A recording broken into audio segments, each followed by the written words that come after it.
Hi guys, picture this. October 2nd, 1552. A 22-year-old Tsar stands before the walls of a city that's been terrorizing his people for over a century. Behind those wooden walls, 10,000 Tatar warriors and thousands of civilians are preparing for their last stand. All around them, 150,000 Russian soldiers, the largest army in Russian history, tighten their grip like a noose. But here's the thing. This wasn't just another medieval siege. This moment would determine whether Russia could finally escape the shadow of the Mongol Empire, or whether it would remain a slave state, paying tribute to Tatar Khans for another 100 years. The Kazan Khanate wasn't just any enemy. It was the last surviving piece of the Golden Horde Empire that had burned Moscow, enslaved millions of Russians, and forced princes to kneel before Mongol lords. For 115 years, the Kazan Tatars had brazenly raided Russian lands. They'd dragged thousands of men, women, and children off to slave markets in Persia and Turkey. But on this cool autumn morning,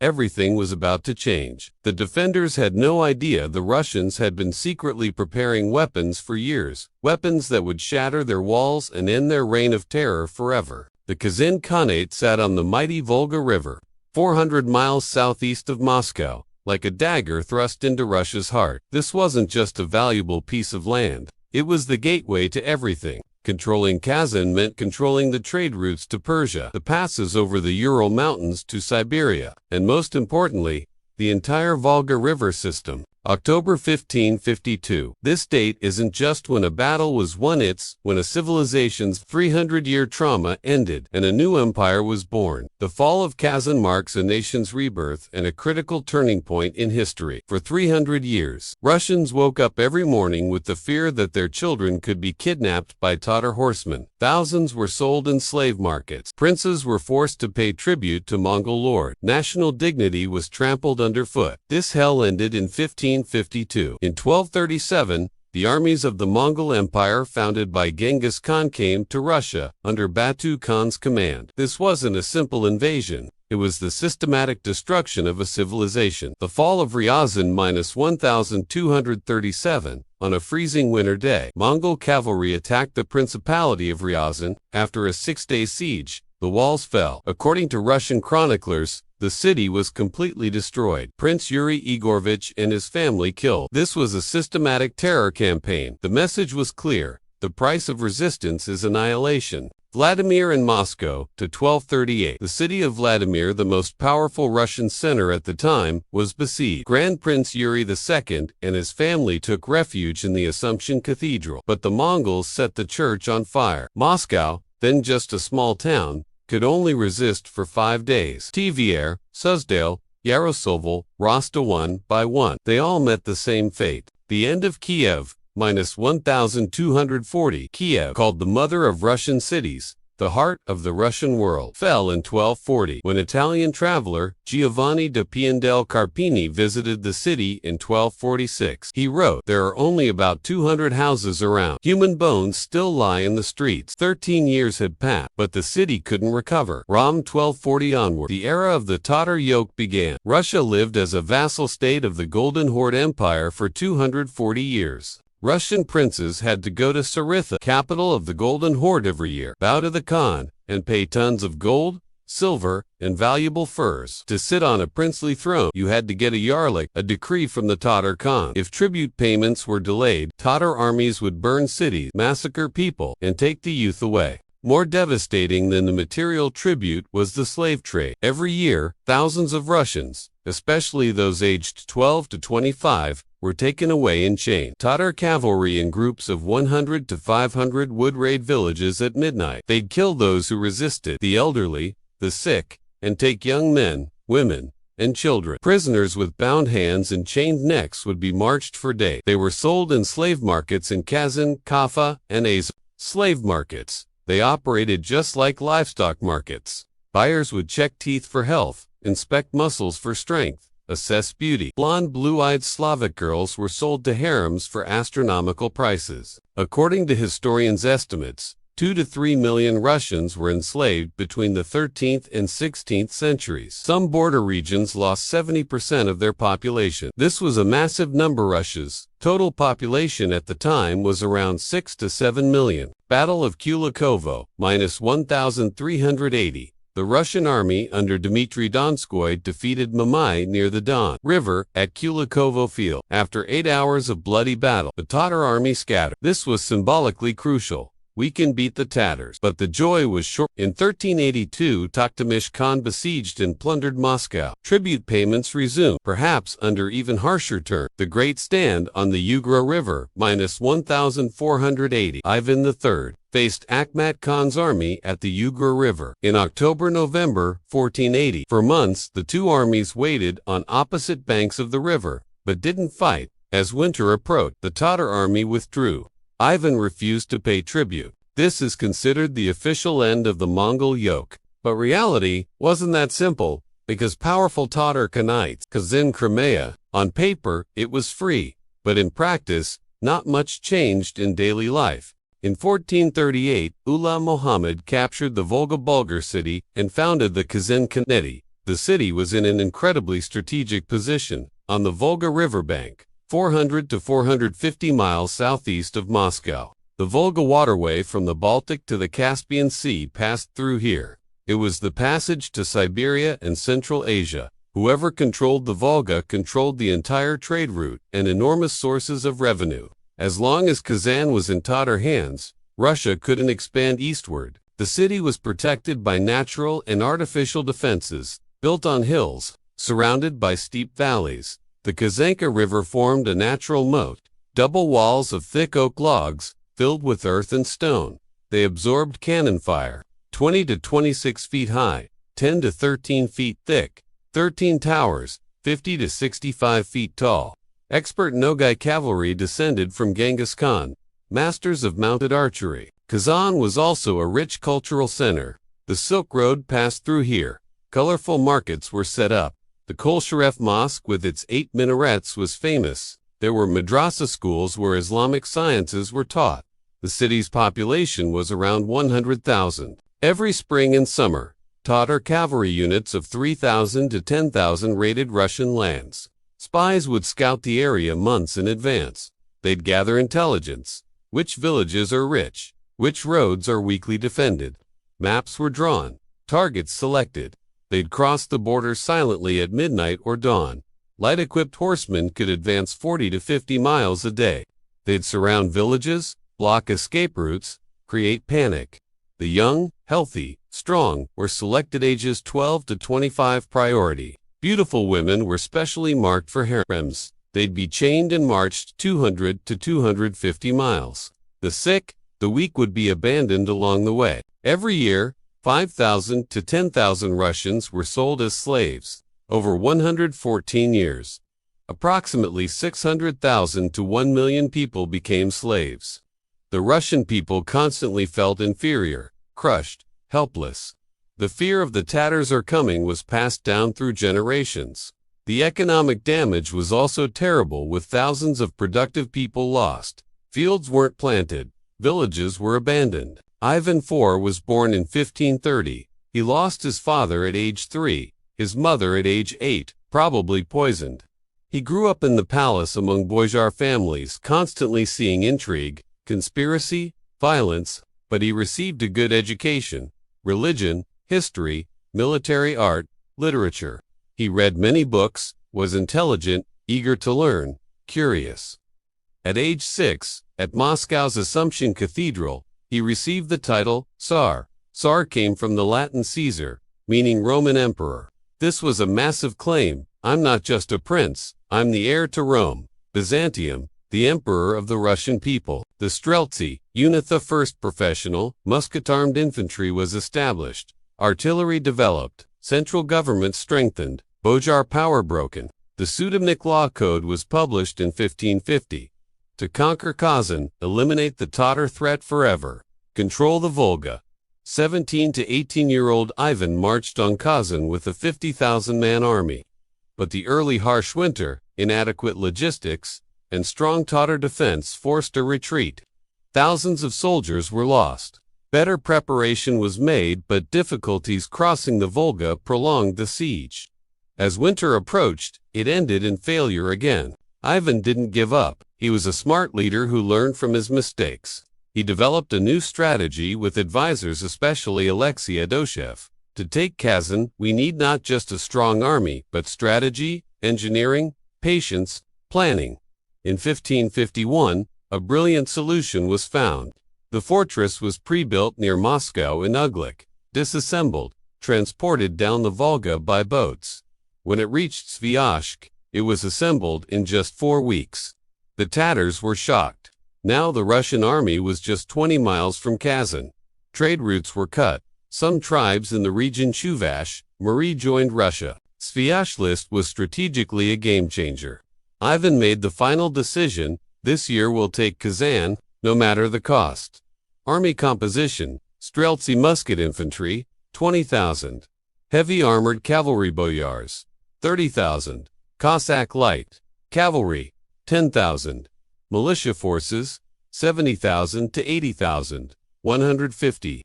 Cannons including large-caliber Unicorn, First Eagle. Western engineers German Razmisel played an important role. August 1552. The army departed from Moscow. It was a massive convoy, 150,000 soldiers, thousands of horses, hundreds of cannons. People prayed at roadsides. Priests gave blessings. Ivan rode at the front on a white horse, in golden armor, with a shining sword, a victorious commander. The march toward Kazan began on August 30th. Tatar defense. Young Khan Yadigar, Mem 17 years old, prepared to defend the city. Civilians were brought inside. The population jumped from 30,000 to 60,000. Walls were repaired. Moats deepened. The Tatars were determined. Either victory or martyrdom. The Russians won't get in. Russian blockade. On September 1st, the city was completely surrounded. No one could enter or leave. First day's artillery bombardment, 150 cannons fired continuously. The roar was deafening. Stone cannonballs 222 440 pounds crashed into the walls, creating cracks. But the wood-earth walls were resilient, not easily destroyed. Tatar counterattacks. Night raids were launched, surprise attacks on the Russian camp.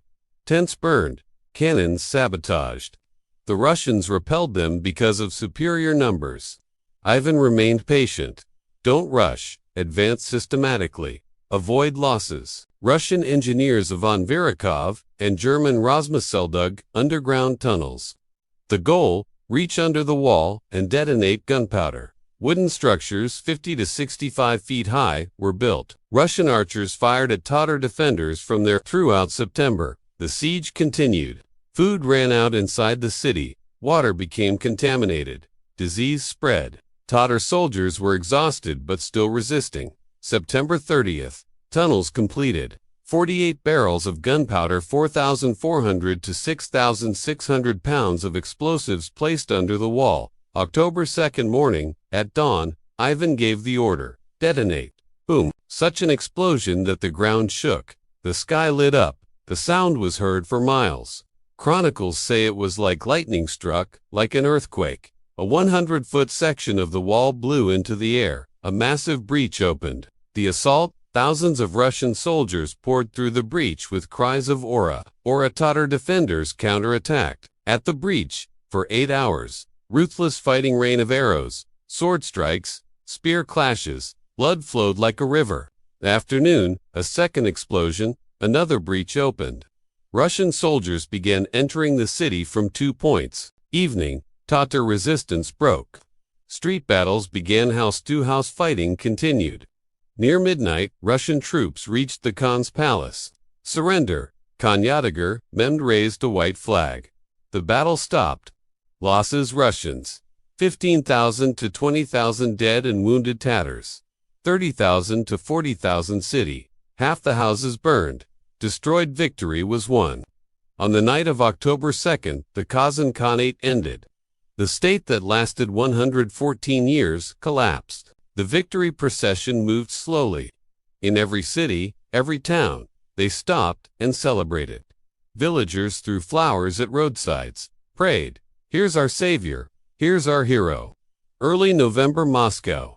The city was magnificently decorated. 40,000 to 50,000 people gathered. Ivan entered Red Square on a white horse with his golden crown. Applause and cheers pierced the sky. Long live the Tsar! Long live Ivan! Assumption Cathedral. Ivan knelt, offered thanks to God. Tears flowed. Feast and rewards. A grand banquet was held at the Kremlin Palace. Soldiers received gold, silver, land, titles. St. Basil's Cathedral. Ivan decided to build a monument on Red Square. He had Postnik Yakovlev design it. 9 chapels, colorful domes, red, green, blue, yellow, geometric patterns.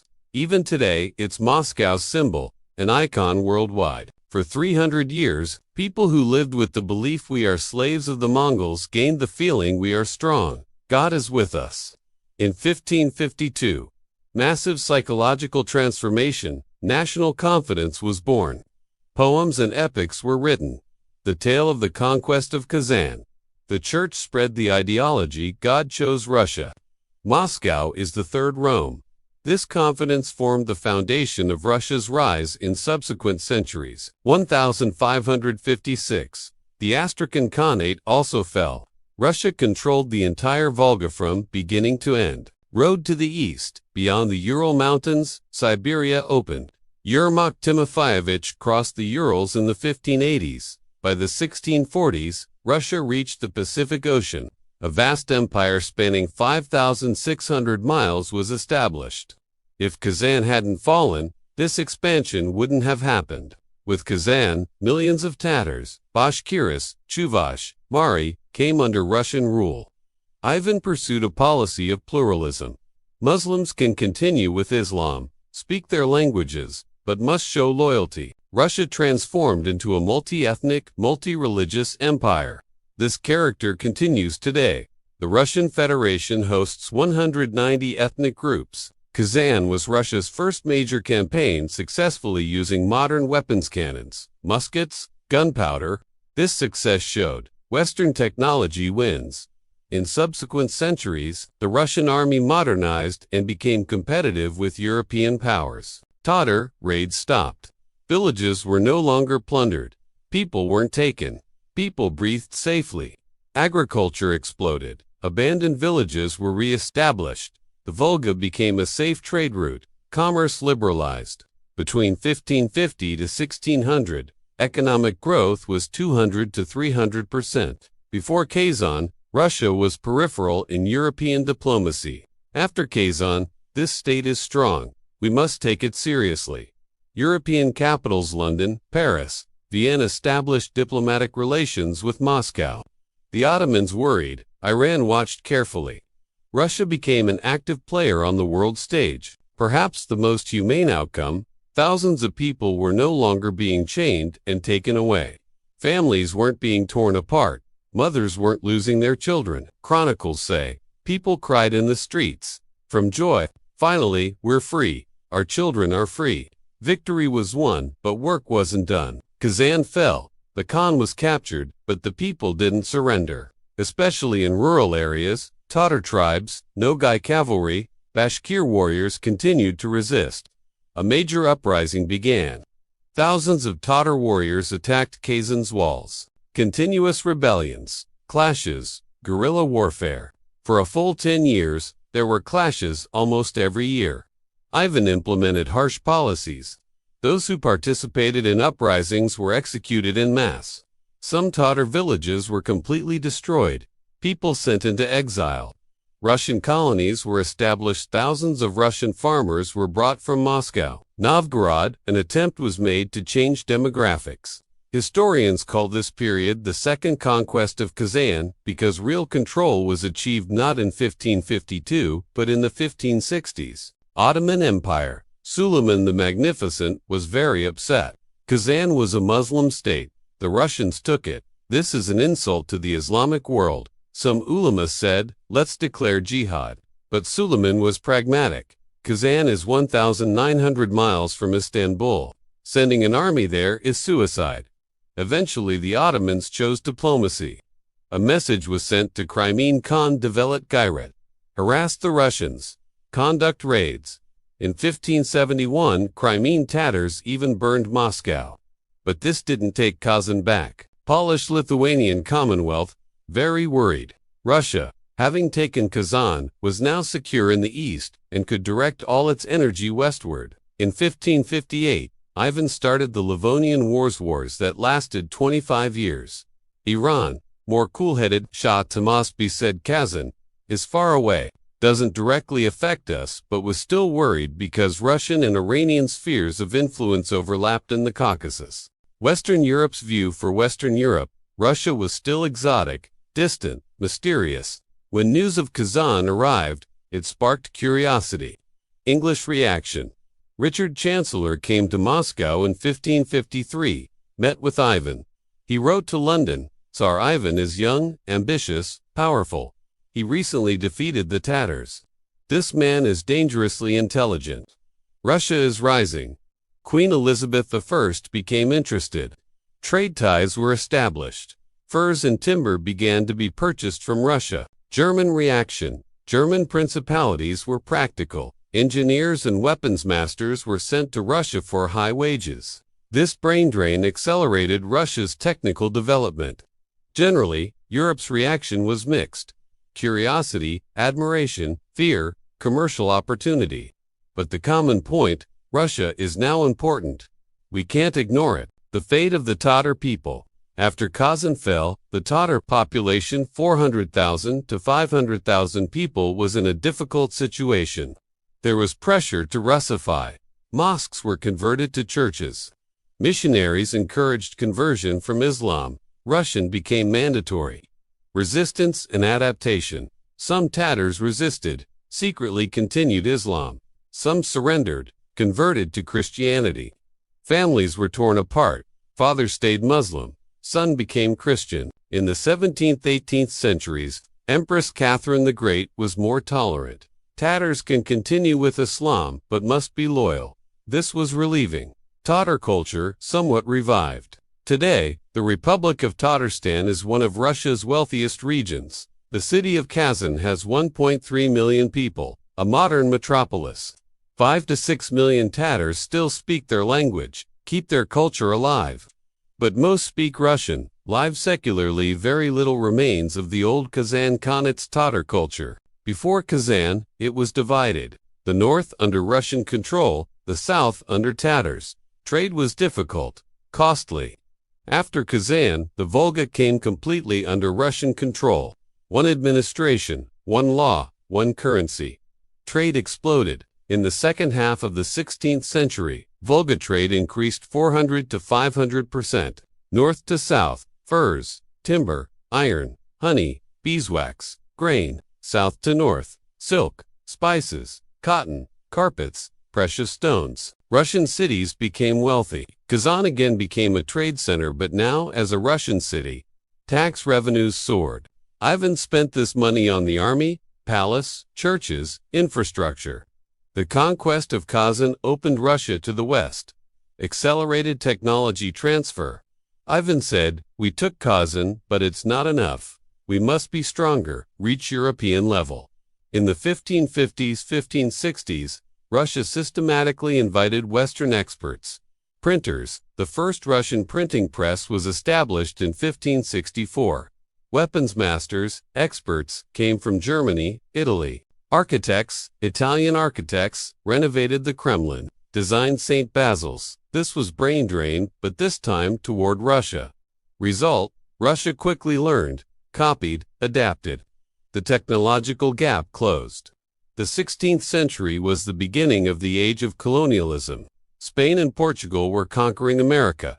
England, France, Holland were just starting. Russia, until Kazan, there was no colonial idea. But when Kazan fell in 1552, the idea we can also expand, take new lands, was born. This was Russia's colonialism. Native tribes Yakuts, Tungus, Chukchi were conquered, Russified, taxed, just like the Spanish did to the Aztecs. Kazan put Russia in the League of Colonial Powers. Today, Russia still carries this legacy. Siberia, the Far East are essentially colonial territories. In the 1500s, the Islamic world was very powerful. The Ottoman Empire was at its peak. Safavid Iran was strong. The Mughal Empire was taking India. When Kazan fell, this balance was disrupted.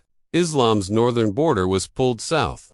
Russia strengthened as a Christian fortress. In subsequent centuries, Russia attacked Muslim lands. 18th century, Crimea was taken in 1783. 19th century, the Caucasus in the 1860s. Central Asia, Bukhara, Samarkand, Tashkent in the 1860s-80s. Millions of Muslims came under Russian rule. The impact is still there today. The Chechen Wars, Dagestan tensions are continuations of this. Russia reached the Pacific in the 1640s.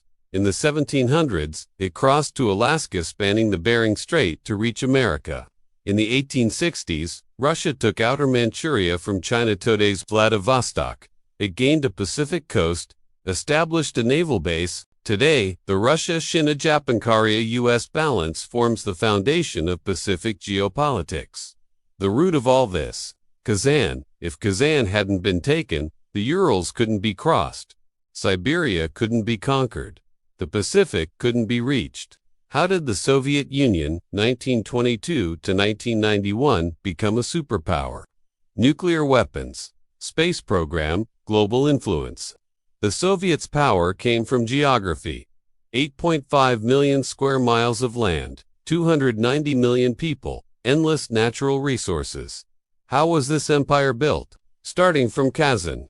Every step, every conquest added a new layer. When Hitler was defeated in 1945, the Soviets could mobilize millions of soldiers. Ural factories produced tanks. Siberian mines extracted steel. Throughout the Cold War, the Soviets competed with America. The space race. Sputnik. Yuri Gagarin. The nuclear race. Thousands of bombs. How did they manage?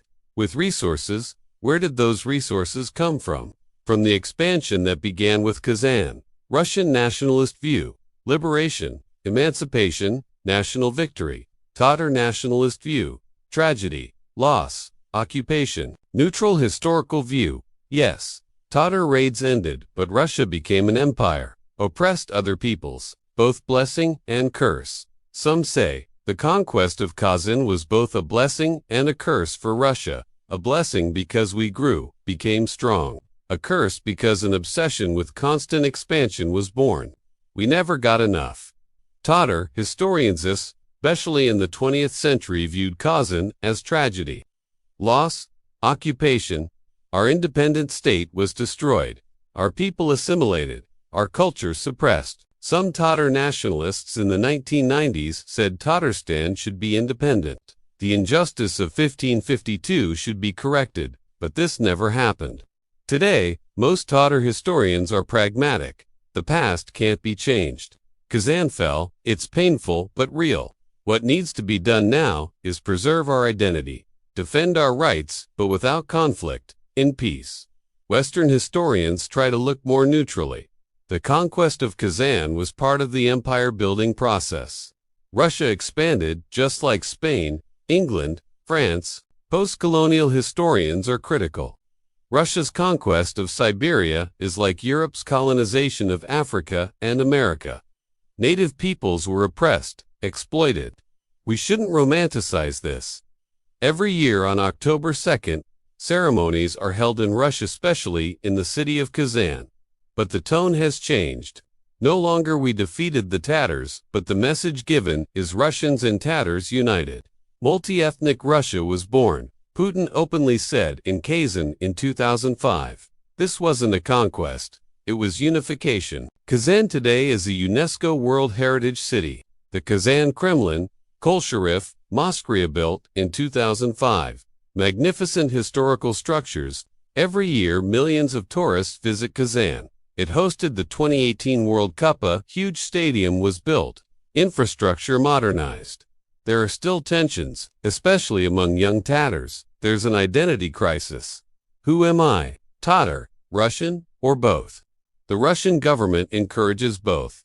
Tatar language education exists. Mosques are open. Cultural festivals supported. But there's also control. Extreme nationalism. Separatism is suppressed. Putin uses Kazan symbolically. When messaging to the Islamic world, Russia hosts 20 million Muslims. We're not anti-Islam. In relations with Central Asia, Kazakhstan, Uzbekistan, Kazan is important. Russia says we're all one Eurasian family. The Tatar card is also played in relations with Turkey. Russia blocks Turkish intervention by messaging Tatars are happy here. Kazan's fall teaches us profound things about humanity. The Mongol Empire seemed invincible, but 300 years later, it collapsed. The Kazan Khanate was powerful, but 114 years later, it was destroyed. The Russian Empire was at its peak in the 19th century, but revolution happened in 1917. The Soviet Union was a superpower, but it disintegrated in 1991.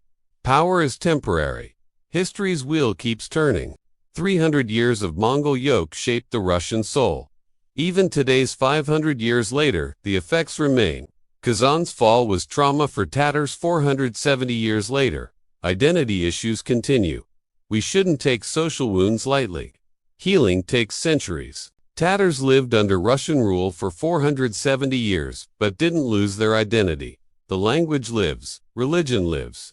Incredible resistance, but at the same time, much was lost. 80% of old Tatar culture disappeared. Lesson: preservation requires effort. The Russian nationalist says Kazan was liberation. The Tatar nationalist says Kazan was tragedy. Both are partly right. Reality is in shades of gray. Lesson: we shouldn't believe simple narratives. Why is Russia so big? Because Kazan fell, the road to Siberia opened. If geography had been different, maybe it could have resisted. Lesson: geography shapes history. If there had been no Ivan, would Kazan have been taken? Maybe, but maybe not. Ivan's vision, courage, determination were critical. Leadership matters. One person can change the course of history. Why did Kazan fall? Because the Russians had cannons, gunpowder, engineering. Lesson: technological backwardness leads to disaster. October 2nd, 1552 wasn't just a day. It was a turning point, the closing of one door and the opening of another. The gunpowder placed on the walls that day didn't just destroy stones. It destroyed centuries of order, enabled the birth of a new world. The Russian peasant was liberated that day. 300 years of fear, 300 years of pain ended. Mothers slept without the fear of losing their children. The Tatar principality collapsed that day. A state and identity was buried with the land. But the people survived, showed resistance, preserved their identity. Ivan entered the history books that day. Terrible Ivan, great Ivan, visionary Ivan, who changed history. Russia set out on the path to empire that day. The road from a small principality to a world giant began. Today, it's still the largest country. Without Kazan, it wouldn't exist. The world changed that day. The Europe-Asia balance shifted, the Islam-Christianity border moved, trade routes were redrawn. Today, in 2025, Kazan still stands. The city lives, breathes. 1.3 million people work there, study, live. Mosques and churches stand side by side. Tatars and Russians live together, sometimes tense, sometimes harmonious, but together. St. Basil's Cathedral still rises in the heart of Moscow, with its colorful domes toward the sky. Every day, thousands of tourists visit it, take photos. Most don't even know about the Kazan victory, they just see a beautiful building. But that building carries the joy of a nation, the spirit of an era from 473 years ago. Russian mothers no longer raise their children with Tatar fear. Tatar youth live their identity free, even if made difficult, even if under pressure, they live. Kazan fell in 1552, but its story continues. Every generation reads it again, tries to understand it again, reinterprets it. Maybe 100 years from now, in 2125, another generation will read this story and be amazed. What a long way we've come. How much we've changed. But we're still asking the same questions. Who are we? Where are we going? How did the past shape us? That's the real. History isn't just about numbers and events. History is the story of fears, hopes, pain, and triumph. What happened in Kazan in the autumn of 1552 tells us so much more than just the fall of a city. It shows us how a nation broke its chains and stood up, how it changed the course of history, and how it shaped the borders of today's world. Thank you for listening to this incredible story.